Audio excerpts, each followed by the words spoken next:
Mani sauc Imants. Man ir pār 50 gadiem. Man ir viens mazdēļš, kuram vēl viens mazdēļš. Man ir tāds, kuram vēl viens mazdēļš. Mazdēļ, jā. Tas arī neesmu viens, jā. Tā kā mēs esam vairāk, mazdēļ vai mazdēļ vairāk. Un Lūkas evaņģēlijā 15. nodaļā 1. nodaļas pāns skan šādi. Bet visās muļķnieki un grēcinieki pulcējās ap viņu, lai klausītos viņu. Un farizēju raksturmācēji turnēju sacīja, šis pieņem grēciniekus un ēd kopā ar tiem.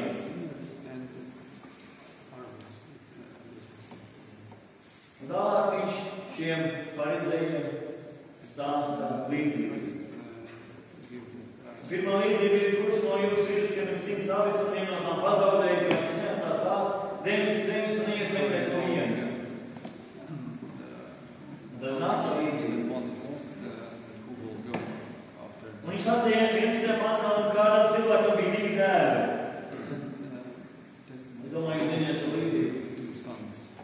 Tā ir par pazušo avi, par pazušo grasi, par pazušo dēlu. Un šodien Dievs man Dievu uzrunāt jūs, ka viņš to teica farizējiem. Un farizējiem viņš adresēja par nepazudušu dēlu, par vecāku dēlu. Ir tā līdzība par 2 dēliem. Un cik daudz mēs esam dzirdējuši par pazudušo dēlu, kad viņš atnāca un viņš bija kārtībā, un cik maz kristietībā tiek runāts par vecāku dēlu.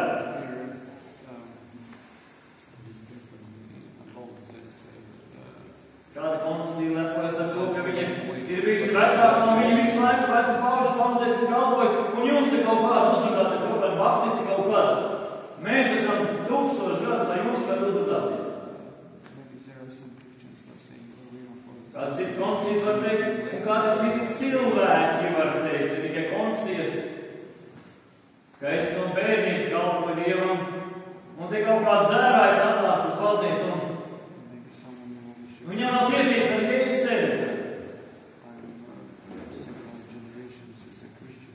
Šo Jēzus teica farizējiem, kuri teica, kāpēc pie Jēzus nāk šādi cilvēki? Jo viņi uzskatīs tevi par labāku. Vecākais dēls domāja, ka viņam ir tiesības un jaunākajam nav nekāda tiesība. Es esmu daudz kristīgā ģimenē. Es nekad nav ģimenēs atkāpies. Bet joprojām es saprotu, ka es esmu tāds drāčs bez Dievu kā tie, kas ir Dieva sevi. Jo ja kaut mazliet Dievu žēlstība man atslēg, es neesmu spējīgs stāvēt pretī grēkam.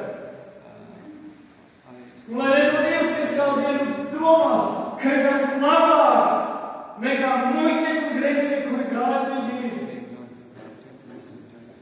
Un tad, kad mēs tādā pilsētā ieejam ar šīm uzlīmēm, mēs varam nerunāt par Kristu. Visi zina, kas mēs esam. Un tad vienā kāds cilvēks var jautāt, kāds maz bērniņš atrad savu mammu neatskaties. Un viņi nofotografēs pie mūsu lasīšana. Protams, dažādi var teikt, kristīga mocina, un viņiem tikai patīk braukāt, un tad viņi domājuši kristīga attaisna, vai varētu rūcināt un braukāt un ņemt atstāt. Varbūt arī tā. Man nepatīk braukāt. Man bija brālis, kuram patīk braukāt. Tagad viņš ir mūžībā un tiešām mocina.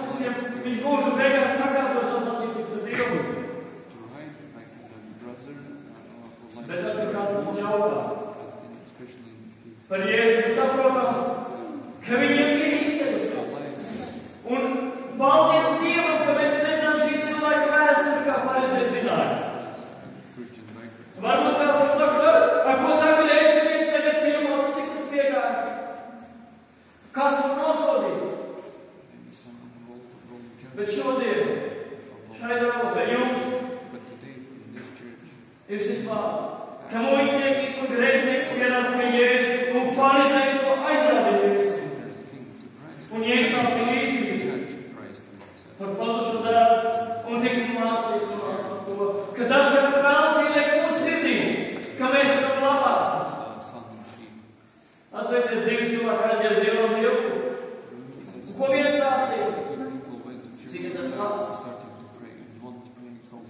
Un dažkārt tieši no kristīgas ģimenes nākušie, tie, kuri kalpo viņam visu mūžu, viņi spēlējuši darījuši, un mūžu beigās viņi uzskata, ka viņi tik labi, ka viņi no Dievu pastāstīs, ka viņi ir labi. Lūk, tā ir problēma. Ne jau tā problēma, ka viņš ir labs. Ne jau tā problēma kristiešiem, ka viņi ir daudz darījuši, bet tā, ka vēlas viņus ieliek šo lepnību, augstprātību. Viņi domā, ka viņi ir labi. Un Dievs saka, es nāku pēc savu pretī. Vai Dievs dod? Ka šajā draudzē nekad lepnīgi kāds nepasākos. Ka šeit nebūtu cilvēki, kuri uz citiem skatītos. Ko tu tādu nāc vispār? Ko tu biji 3 gadu apakaļ? Ko tu biji 10 gadu apakaļ? Kad mēs šeit ieguldījām būvējām, darījām un iziedojām, mēs sākam, ko tu tagad gribi jau priekšā uzlikāt uzmestīt? Visām savs laiks. Vai Jēzus ir? Ka šeit būtu cilvēki, kuri visi izdarījuši teiktu, es esmu necienīgs kalps. Ja es teicu, kas grib būt pirmais? Vai visu kalps? Kad mācot pie pārējiem? Nedomāju, ka jūs esat uz skatuves, kad jūs esat vai krūti vīrus iet. Jūs esat visu kalpi. Un ne tikai priekšā, bet savā sirdī.